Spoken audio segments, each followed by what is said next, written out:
శబరి, ఏమైంది? నా code base అంతా పోయింది. అవునా? గిట్ల స్టోర్ చేయలేదా? నాకు ఈ గిట్ ఎలా వర్క్ అవుతుందో ఎప్పుడు అర్థం కాలేదు. స్టోర్ చేయలేదు. అవునా? గిట్ వెనక మంచి బ్యూటిఫుల్ టెక్నాలజీ ఉంటుంది. రా చెప్తాను నీకు నేను. గిట్ అనేది ఫైల్స్ని డిఫరెంట్గా హ్యాండిల్ చేస్తుంది అనమాట. లెట్సే నీ రిపాజిటరీలోని ఇలా ఒక 4 ఫైల్స్ ఉన్నాయన్నమాట. నువ్వు Git add dot command press చేయగానే గిట్ ఏం చేస్తుందంటే ఈ 4 ఫైల్స్లోని కంటెంట్ ప్రకారం తీసుకొని ప్రతి ఫైల్కి నువ్వు ఒక బ్లాబ్ క్రియేట్ చేస్తాను అనమాట. మన దగ్గర 4 ఫైల్స్ ఉన్నాయి కాబట్టి 4 బ్లాబ్స్ అనేవి క్రియేట్ అవుతాయి. ఓకే, ప్రతి బ్లాబ్లోని కంటెంట్ ప్రకారం ఒక హ్యాష్ని జనరేట్ చేస్తాను అనమాట. సో ప్రతి బ్లాబ్కి ఒక హ్యాష్ ఉంటుంది. ఇప్పుడు ఫర్ ఎగ్జాంపుల్ లెట్సే ఈ ఎల్లో ఫైల్ తీసుకొని దాంట్లో కొంచెం కంటెంట్ చేంజ్ చేశాను నేను. కంటెంట్ చేంజ్ చేయగానే ఆ కంటెంట్ తగ్గట్టు ఒక కొత్త హ్యాష్ జనరేట్ అవుతుంది కదా. ఇప్పుడు గిట్ ఏం చేస్తుందంటే ఆ హ్యాష్ని పట్టుకొని ఉన్న హ్యాష్తో కంపేర్ చేస్తాను అనమాట.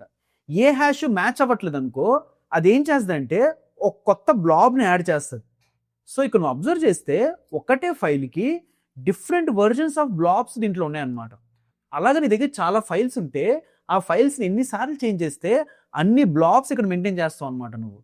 నెక్స్ట్ నువ్వేం చేస్తావు, గిట్ కమిట్ అని పెడతావు.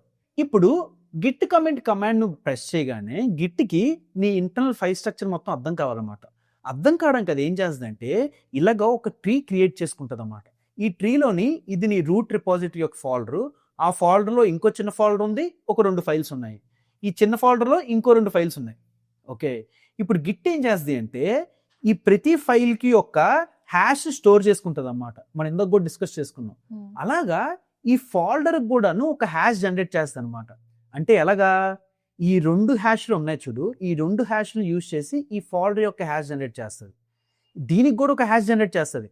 ఈ 3 యొక్క హ్యాష్లు యూజ్ చేసి దీని హ్యాష్ జనరేట్ చేస్తుంది అనమాట.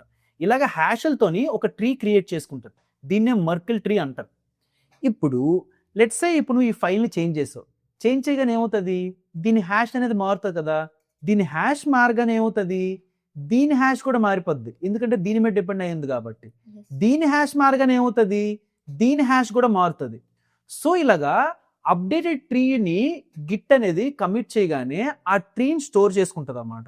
సో ఫస్ట్ మనం ఫైల్స్ని బ్లాబ్లా స్టోర్ చేసుకున్నాం, నెక్స్ట్ ఫైల్ స్ట్రక్చర్ని ట్రీగా స్టోర్ చేసుకున్నాం. ఇప్పుడు నువ్వు గిట్ పుష్ అని చేయగానే ఇందాక మనం కొన్ని బ్లాబ్స్ క్రియేట్ చేసాం కదా, కొత్త బ్లాబ్స్, అలాగా ఒక ట్రీ కొత్తది క్రియేట్ చేసాం కదా. ఈ ట్రీ బ్లాబ్స్ 2 కలిపి ఒక కమిట్ ఆబ్జెక్ట్ క్రియేట్ చేస్తున్నాం. ఆ కమిట్ ఆబ్జెక్ట్ని నెట్వర్క్ ద్వారా కొన్ని కంప్రెషన్స్ చేసి నెట్వర్క్ ద్వారా పంపిస్తాం అనమాట. సో ఈ విధంగా ఈ 3 థింగ్స్ అనేవి వర్క్ అవుతాయి.